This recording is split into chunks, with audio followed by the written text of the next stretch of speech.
अनावश्यक का मतलब है जो आपराधिक मुकदमे हैं या ऐसे सिविल स्वभाव के मुकदमे जिसमें ऐसी क्षति जो तत्काल हो सकती है, जिसकी क्षतिपूर्ति संभव नहीं है भविष्य में, ऐसे मुकदमों की पैरवी भी लगातार सरकार द्वारा अधिवक्ता गणों के माध्यम से की जाती रही। माननीय उच्च न्यायालय के जो अधिवक्ता गण थे उन लोगों को तो कोविड काल के दौरान का भुगतान, जिनका जितना भुगतान उनका बनता था उसमें से 80% का लगभग का भुगतान हम लोगों ने कर दिया जो उच्च न्यायालय के अधिवक्ता थे। लेकिन जनपद में जो हमारे अधिवक्ता न्यायालयों में काम करते हैं उनको भुगतान नहीं मिल पाया था और ऐसे ही डिमांड लगातार अधिवक्ता समाज के हमारे मित्रों से, भाइयों से आ रही थी। अधिवक्ता समाज हमारे चूंकि परिवार के सदस्य हैं, तो माननीय मुख्यमंत्री जी के आशीर्वाद से, उनकी कृपा से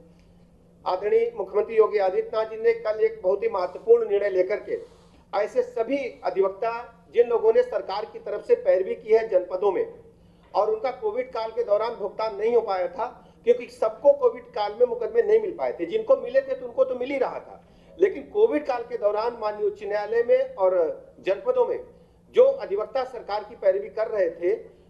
चाहे मुकदमे हो रहे हो या ना हो रहे हो, सभी को भुगतान दिए जाने का निर्णय माननीय मुख्यमंत्री जी ने लिया है। उसकी सूचना देने के लिए मैंने आपके समक्ष ये बात चूंकि बहुत ही आवश्यक थी इसलिए रखा है। इसके लिए हमने अलग से, जो आप देखते होंगे जो राज्य सरकार मुकदमे लड़ती है विभिन्न अदालतों में, चाहे अधीनस्थ न्यायालय हो चाहे उच्च न्यायालय हो, इसके लिए हमने 2020-21 में 220 करोड़ की बजट की व्यवस्था की है और उसके अनुसार हमने इसके लिए बजट के लिए धनराशि जारी कर दी है। माननीय सर्वोच्च न्यायालय में उसके फीस के लिए हमने 7 करोड़ रुपए जारी किए हैं। माननीय उच्च न्यायालय इलाहाबाद ब्रैकेट में प्रयागराज के लिए हमने 45 करोड़ रुपए जारी किए हैं और माननीय उच्च न्यायालय लखनऊ बेंच में 35 करोड़ रुपए हमने इस व्यवस्था के लिए जारी किए हैं। इसके अलावा सभी 75 जनपदों के अधिवक्ताओं के लिए 63.60 करोड़ रुपए भी जारी कर दिए गए हैं। इसके अलावा जो अधिवक्ता हमारे भाई हैं, मित्र हैं, उनके चैम्बर निर्माण के लिए भी लगातार हम देखते हैं कि सभी जनपदों में हमारे अधिवक्ता साथी आज भी बड़े मुसीबत के साथ वादकारियों की पैरवी के लिए काम करते हैं। कहीं टीन है, कहीं छप्पर है, तो सभी जनपदों में चैम्बर बनाए जाएंगे।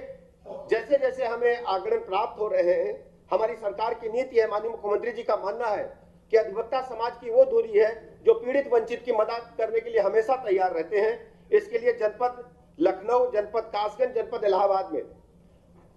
जनपद न्यायालय इलाहाबाद में, ब्रैकेट में प्रयागराज में अधिवक्ताओं के चैम्बर के निर्माण के लिए धनराशि जारी कर दी गई है और लगातार चैम्बर निर्माण कार्य जारी है और सभी जनपदों में जब जैसे जैसे आंकड़े प्राप्त होंगे धनराशि की व्यवस्था वित्त विभाग के माध्यम से होगी। सभी जनपदों में ऐसे चैम्बरों का निर्माण हम लोग कराएंगे।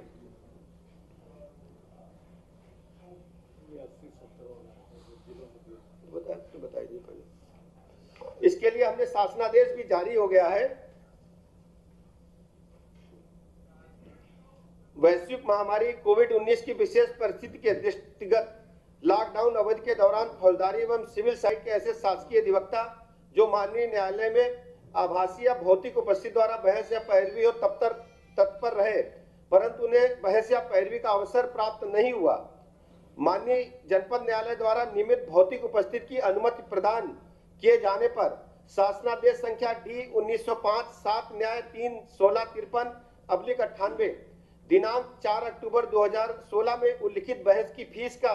क्रमशः केवल 60% एवं 70% भुगतान माननीय न्यायालय के वास्तविक कार्य दिवस जिसमें माननीय न्यायालय में आभासी या भौतिक उपस्थिति सुनवाई द्वारा हुई के आधार पर किया जाए, ऐसे आदेश सरकार ने जारी कर दिए हैं और माननीय मुख्यमंत्री जी ने इसमें अपनी सहमति प्रदान की है। 80 और 70 है, जिसकी सूचना मैं पहले ही आपको दे चुका हूँ। प्रधानमंत्री नरेंद्र मोदी जी के नेतृत्व में बहुत तेजी के साथ देश और प्रदेश के विकास के लिए तत्पर है और विकास हो रहे हैं, लेकिन विपक्षी दल एन के प्रकार प्रदेश की कानून व्यवस्था को डिस्टर्ब करने का प्रयास कर रहे हैं। जो भी आंदोलन हो रहे हैं, सरकार की कड़ी नजर इन आंदोलनों पर है। सबसे पहले किसान भाइयों को हम हाथ जोड़कर विनती करते हैं, कृपया वो किसी के बहकावे में न आए। किसान भाई हमारे परिवार के सदस्य हैं, उनके हितों की चिंता करना हमारी सरकार का प्रथम दायित्व है। हम किसी भी परिस्थिति में अपने किसान भाइयों के साथ, किसान मित्रों के साथ हमेशा खड़े हैं, लेकिन उनके आंदोलनों में कोई अराजक तत्व घुस करके कहीं कोई कानून व्यवस्था के लिए कोई चुनौती ना खड़ी करे, इसलिए वो लोग भी अलर्ट रहे और हमारी सरकार भी ऐसे तत्वों के खिलाफ कड़ी निगरानी रख रही है। और यदि कोई कानून व्यवस्था को तोड़ते पाया जाएगा तो जरूर हम कार्रवाई करेंगे।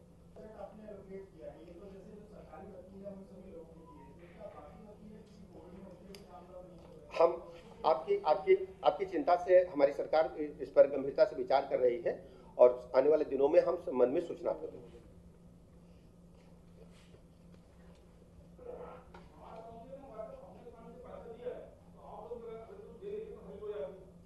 दरअसल बार काउंसिल के जो अध्यक्ष हैं और संबंधित पदाधिकारी हैं, उनके साथ हमारी कल भी बैठक हुई, आज भी बैठक हुई है और इस संबंध प्रक्रिया में सभी कुछ है। आने वाले दिनों में शीघ्र ही हम आपको सूचित करेंगे।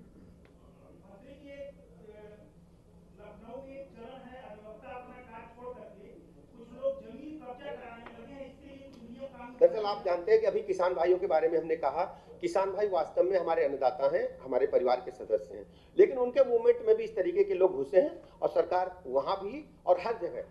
चाहे जितने भी मूवमेंट हो तो सब पर हमारी नजर है।